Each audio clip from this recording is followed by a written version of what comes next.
விவசாய பெருமக்களுக்கு வணக்கம், பெண்களுக்கு வணக்கம், பொடிசு சிறுசு பெருசு நீங்க கூடி இருக்கிற எல்லாருக்கும் வணக்கம். ரைட்டு, ஆரம்பிக்கலாமா?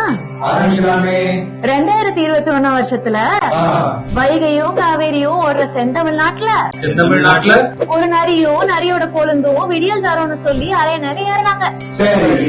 தமிழ்நாட்டுல தமிழர்களுக்கு 70% வேலை தர்றோம், நீட்டு தேர்வு ரத்து செய்யறோம், விவசாய கடன் தள்ளுபடி பண்றோம், கல்வி கடன் தள்ளுபடி செய்யறோம், இப்படி எல்லாம் தரோம்னு சொன்னீங்களே, செஞ்சீங்களான்னு மக்கள் கேக்குறாங்க. கேப்பாங்கல்ல, செஞ்சாங்களா? செஞ்சாங்களே. சரிப்பா, ஊழல் செஞ்சாங்க. மணல் கொள்ளை செஞ்சாங்க. மணல் கொள்ளையுமா? டாஸ்மாக் ஊழல், போதைப் பொருள் பட்டுவாடா, விவசாய தற்கொலை, கட்டுமான கடவுடான்னு எல்லாம் செஞ்சாங்க. கிழிஞ்சு போச்சு. பாலம் எல்லாம் இடிஞ்சு விடுது, பால் பாக்கெட் விலை ஏறுது, பள்ளிக்கூடம் எல்லாம் போதை மூட்டமாகுது, ரத்தம் கொதிக்குது, ரத்தம் ஆறு ஓடுது. நாசமா போச்சு. பால் குடிக்கிற குழந்தையில இருந்து பால் ஊத்த போற கூனி கிழவி வரைக்கும் தமிழ் மக்கள் எல்லாம் காரி துப்புறாங்க. அதுக்கு அவரு என்ன சொல்றாரு?